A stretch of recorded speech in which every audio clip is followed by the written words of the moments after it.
మీనరాశి వారి ఇంట్లో ఈ దేవత కొలువుంది. జూలై నెల 1వ తేదీ మొదలుకొని వీరికి అదృష్టం కలిసి వస్తుంది. మీరు ఎక్కడ ఉన్నా సరే ఈ వీడియోను మాత్రం అస్సలు మిస్ కావద్దు.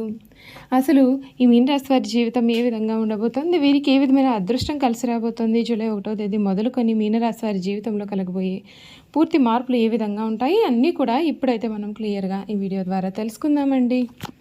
శ్రీ కాళీమాత జ్యోతిష్యాలయం. గుప్త నిధులు కలలోకొస్తున్నాయా? ఇక చింతించకండి.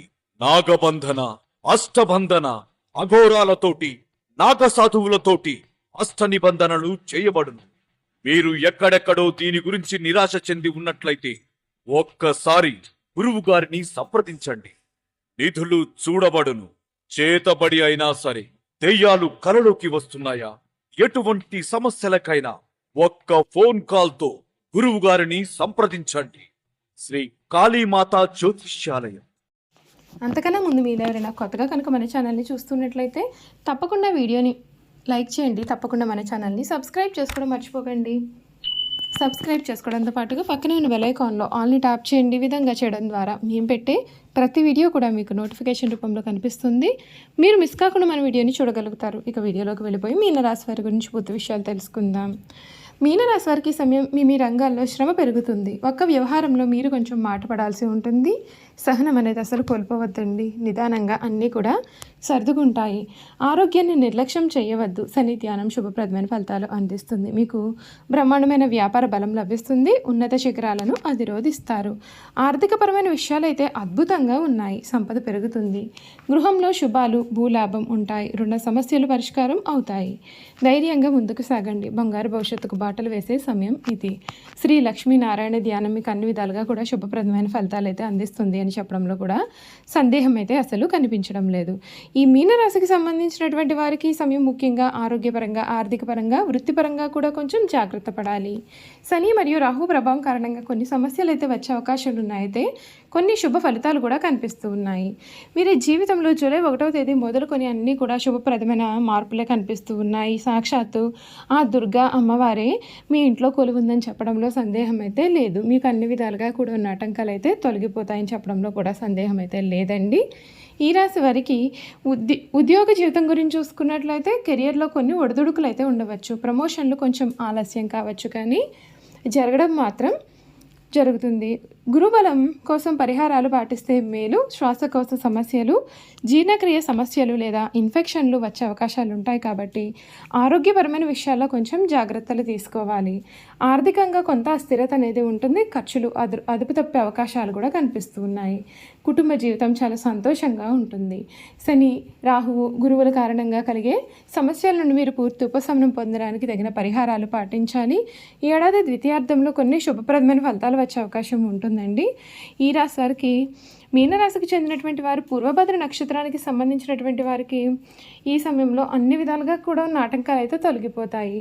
విద్యాపరంగా పోటీ పరీక్షల్లో విజయం కూడా సాధిస్తారు. విదేశాలలో చదువుకోవాలని ప్రయత్నం చేసే వారికి కూడా ఈ సమయం చక్కటి అనుకూలతను అయితే ఇస్తుంది. ఈ రాశి నుండి ముఖ్యంగా మీనరాశి వారికి రాహువు నుండి విముక్తి అయితే కలుగుతుంది. శని ప్రభావం కూడా ఏ విధంగా ఉండబోతోంది, వీరి జీవితంలో కలగబోయే పూర్తి పరిణామాలు ఏంటో తెలుసుకుందాం. మీనరాశి వారికి సమయం ఇష్టం ఫలితాలు అయితే ఉంటాయి. మీరు ఉద్యోగం మారేందుకు ప్రయత్నాలు చేయవచ్చు. ఈ కాలంలో మీరు కొంచెం ఓపిక పట్టాలి. కొందరు నిరుద్యోగులకు కొత్త ఉద్యోగం గురించి వార్తలు అయితే వినిపిస్తాయి. అయితే మీరు కొంచెం కష్టపడాలి. ఈవెంట్ మేనేజ్మెంట్, టెక్నికల్ రంగాల్లో అనుబంధం ఉన్నవారికి పనిపరంగా ఈ సమయం అయితే చాలా బాగుంటుంది.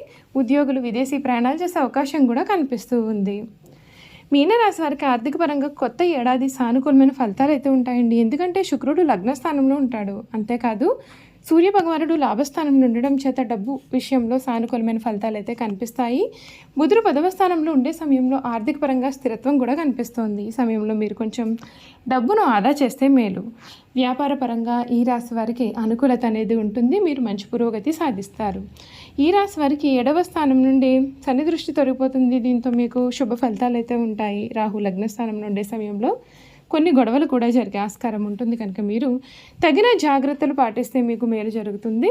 చూశారు కదండి, ఈ మీనరాశి వారి గురించి తెలుసుకున్నారు కదా. ఇక వీరి గుణగణాలు ఏమిటి, వీరు చేయాల్సిన జాతకపరమైన పరిహారాలు అనేవి కూడా ఏ విధంగా ఉండబోతున్నాయి ఇప్పుడైతే మనం క్లియర్గా ఈ వీడియో ద్వారా తెలుసుకుందామండి. మీనరాశి ద్వాదశ రాశులలో చివరి రాశి రాశి చక్రంలో ఇది 12వ రాశిగా చెప్పాలి. పూర్వభద్ర 4వ పదం, ఉత్తరభద్ర 1, 2, 3, 4 పదములు, రేవతి 1, 2, 3, 4 పదాల్లో జన్మించిన వారు మీనరాశికి చెందుతారు. ఈ రాశి వారికి అధిపతి గురువు. ఈ రాశి చక్రంలో చివరి రాశి. మీనరాశిని సరిరాశి, ద్విస్వభావ రాశి, జలతత్వ రాశి అని పిలుస్తారు. మీనరాశికి సంబంధించినటువంటి వారి గుణగణాలు చూసుకున్నట్లయితే వీరు స్వసిద్ధంగా చాలా మంచివారు. ఏ విషయాన్ని కూడా రహస్యంగా దాచుకునే ఆలోచన వీరికైతే ఉండదు. రహస్యంగా దాచుకోవడం వీరికి ఏమాత్రమూ చేత కాదు. ఇతరులకు అపకారం తలపెట్టడం, కుట్రలు పొందడం వీరికి ఏమాత్రమూ చేత కాదు. వీరు చూడడానికి చాలా ఆవేశపరులుగా కనిపిస్తారు, కానీ వీరికి దుష్టబుద్ధి ఏమాత్రమూ ఉండదు. అయితే వీరికి ఎవరిపైనైనా కోపం వస్తే వారిలో వారే బాధపడుతూ ఉంటారు, కానీ అవతల వ్యక్తి మీద కక్ష మాత్రము తీర్చుకోరు. దుష్టులను కూడా మంచివారికి మార్చడానికి వీరు ప్రయత్నం చేస్తారు. ఇదే వీరి గొప్ప గుణము.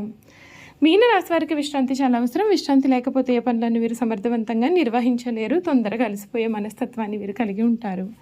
ఈ రాశి వారిపైన స్త్రీల ప్రభావం అనేది అధికంగా ఉంటుంది. వీరి జీవితంలో ప్రవేశించే స్త్రీ ఉత్తమరాలు అయితే వీరి జీవితం చాలా బాగుంటుంది. వీరికి కళా సాహిత్య రంగాల్లో మంచి ఆసక్తి, నిపుణత కలిగి ఉంటారు. వంశపారంపర్యంగా లభించిన ఆస్తులు వీరు వృద్ధి చేస్తారు. ఇతరుల మాటల ప్రభావము వీరి మీద చాలా కాలం చూపిస్తుంది. నిదానం అవసరమని నిదానంగా వీరు గ్రహిస్తారు. వంశగౌరవం, మంచితనం చాలా వరకు వీరిని ఆదుకుంటుంది. ఎవరో అద్భుతాలు చేసి వీరిని ఉద్ధరిస్తారు అని చాలా కాలం పాటు వేచి చూస్తారు. ఆ విధంగా వీరు విశ్వసిస్తారు. చివరకు వీరే కష్టపడి అనుకున్నది అనుకున్నట్లుగా సాధిస్తారు. మీనరాశి వారి సామర్థ్యం లేని మనుషులను ప్రోత్సహించడం చేత వీరి యొక్క సమయాన్ని వృధా చేసుకుంటూ ఉంటారు. పూర్వభద్ర నక్షత్రంలో జన్మించిన వారు పొడవుగా ఉంటారు, బలిష్టమైన దేహాన్ని కలవారుగా ఉంటారు, వెడల్పైన ముఖం ఉంటుంది, పెద్ద పెద్ద దంతాలను కలవారుగా ఉంటారు, కోపం అధికంగా ఉంటుంది, స్వేచ్ఛ జీవితాన్ని వీరు కోరుకుంటారు. ఉత్తరభద్ర నక్షత్రంలో జన్మించిన వారు భారీ విగ్రహంగా చాలా పెద్దగా ఎత్తుగా ఉంటారు, చాలా బలంగా ఉంటారు లేదా చాలా బక్కపలచగా ఉంటారు. తీక్షణమైనటువంటి చూపులు కలిగి ఉంటారు. పెద్ద చెవులతో ఒక రకమైనటువంటి ఆకర్షణ వీరిలో ఉంటుంది. మాట కూడా చాలా పౌరుషంగా ఉంటుంది. వీరు ముఖంలో ఎటువంటి భావాలు కూడా బయటికి కనిపించవు. తమ స్వశక్తితో వీరు పైకి వస్తారు. రేవతి నక్షత్రంలో జన్మించిన వారు కొద్దిగా ఎత్తుగా ఉంటారు. కొద్దిగా వయసు వచ్చిన తరువాత స్థూలకాయలు అవుతారు. గుండ్రటి ముఖం, విశాలమైన నుదురు కలిగి ఉంటారు. మనసులోని భావాలు మనకు ముఖంలో చాలా స్పష్టంగా కనిపిస్తాయి. భావోద్వేగాలు అధికంగా ఉంటాయి. ప్రేమ, దయ, జాలి వీరు కలిగి ఉంటారు.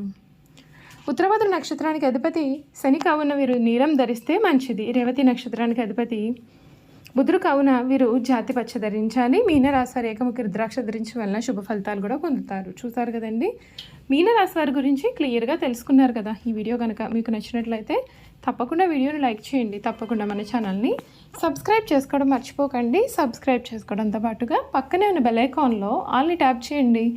ఈ విధంగా చేయడం ద్వారా మేము పెట్టే ప్రతి వీడియో కూడా మీకు నోటిఫికేషన్ రూపంలో కనిపిస్తుంది. మీరు మిస్ కాకుండా మన వీడియోని చూడగలుగుతారు. అలాగే మీనరాశిలో మీ స్నేహితులు కానీ కుటుంబ సభ్యులు కానీ ఎవరైనా ఉన్నట్లయితే తప్పకుండా మన వీడియోని వారితో షేర్ చేయడం మాత్రం మర్చిపోకండి. Thank you for watching.